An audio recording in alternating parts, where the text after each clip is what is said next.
UNC's journalist school. We reached out to her and have not heard back. The chairman of the UNC board.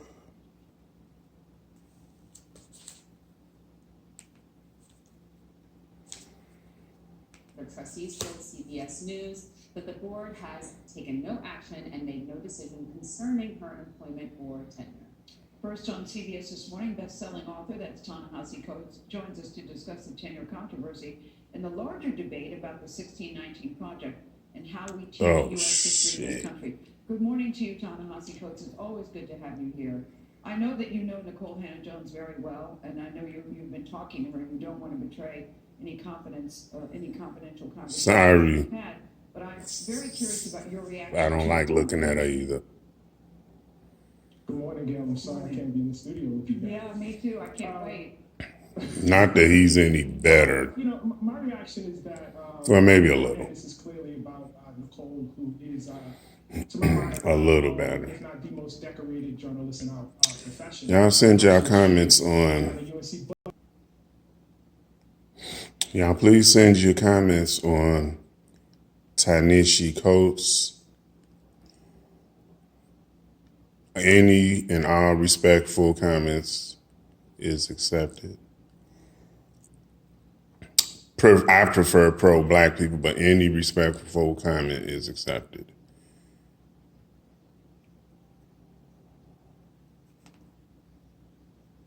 UNC, but there is a much bigger debate that's going on here, and it is about what ideas our children, what ideas students at colleges will be exposed to or not. The 1619 Project has its detractors. It has its proponents. There's been a vigorous debate. Yes, Whitey can wipe us out when they get ready. Yes, face their reality. Yes, I know it's going to be some things changing, but that ain't going to be reparations. I don't even think it's going to be as transformative of a policy. It is still just a whole elite blacks. Let's just put it like that. People that is acceptable or benefiting from the white apple effect. I don't think it's going to reach out to poor blacks and help a lot of poor black, maybe some, but it's going to be some changes, but we need reparations, yeah. And I know he's supposed to have been speaking on it, but I don't think this guy pro-black. That's why I want to know y'all comments. Debate around it, as it should be. That's what we want in education. That's what we want in a free society. But when I see state legislatures, when I see United States senators, when I see the president of the United States directing critique at it via an executive order, when we see laws being passed, actual policy to ban the 1619 Project and ban critical race theory and other ideas that are deemed detrimental, I think we have a problem of a very, very different scale. We've moved beyond the realm of critique into the realm of actual policy, and I think that's a problem. Yeah, let's talk about critical race theory, exactly what it means and the calls to ban it. Yeah, so critical race theory is a framework for understanding American history and American life, and the basic premise of it starts from the idea that tell both sides. Racism is endemic to this society. Now, you can agree with that or disagree with that. All sorts of historical theories or theories that can be applied to a law, etc. But to ban it, I just really, really want to focus on that. It's not what your opinion of it is. The idea that it should be banned from teaching at all, or banned from discussion, or banned from education, or banned from the public square.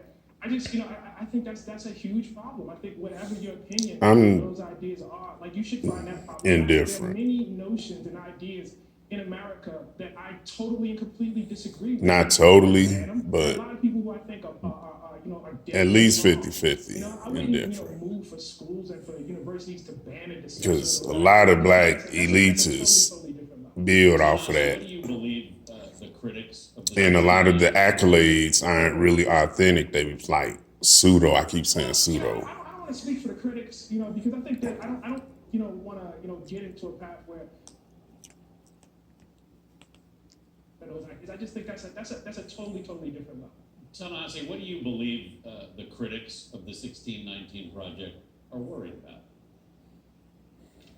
Well, I don't want to speak for the critics, because I think that And the black community don't need any reference, any type of nothing from Hannah Nicole Bones. I don't need no history. This is why I do what I do. All these Hannah Nicole Jones and Roland Martins and all these other people just saying stuff and and they ain't helping the black community. We need more voices to help the black community. I don't want to, get into a path where, And that's why I do what I do. To criticize. I mean, I think the critics have and can speak for themselves. I think the people who are attempting to pass policy to banish it out of the public square are simply afraid of a fair and just accounting of American history. We're at a moment right now where people are pulling down statues and monuments and, et cetera. We're having a much Black Lives Matter. Consideration of what the history of this country Yeah. is. And there's some hard questions to be asked. Why is it that, for instance, in the state of Tennessee, there are more May statues 25th. of Lincoln Bedford Forrest, one of the founders of the Couple of days Ku Klux ago. Klan, that all three presidents How you feel of now? Tennessee put together. Ta-Nehisi Coates, how do you feel now? And so I thought our conversation right What now can you say now? scares a lot of people. Thanks for joining us. What can you say now? What can you say now? What do you hope that Americans will take away from this controversy? What I hope that Patrice will do understand that, for money? and I get What you feel Patrice Colors will do when you're for you see money? policy to remove those notions from the public. What the hell is going on? What the hell is going on? Patrice Colors put the bag in. I couldn't even say it right. A problem of a different order. Again, I just want to be really, really clear. You don't have to agree with Nicole. You don't have to agree with me. You don't have to agree with anybody. But when you see the President of the United States directing an executive order towards a journalistic project, you should be afraid. And I, as a journalist, For the love of money. I can think that it could easily be me. Any of us could be next when you see the state moving the bag. Patrice Colors grabbed the bag and gone. Jones, who, at the time, UNC called her one of the country's leading voices in journalism, at the top of her field.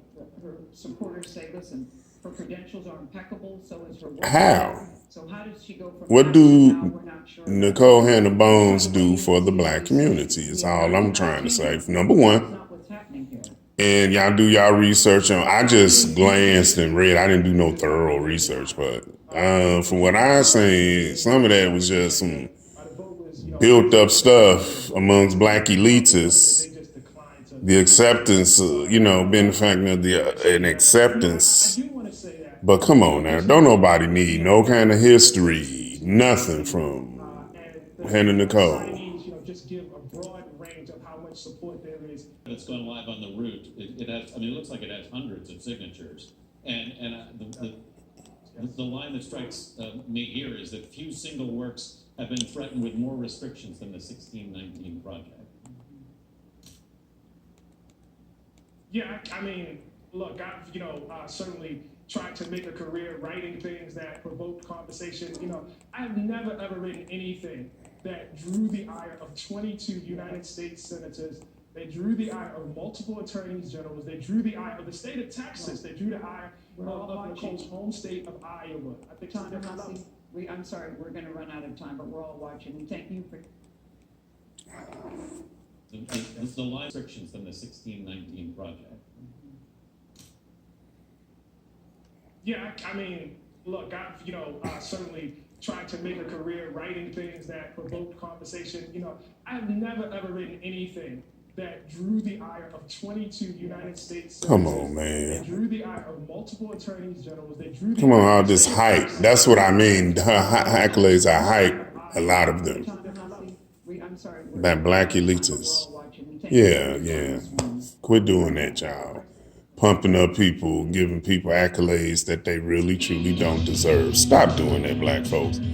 Stop telling everybody, and I'm sadly, but not everybody that's black and a celebrity is a legend, y'all. Come on now. Stop doing that. Peace.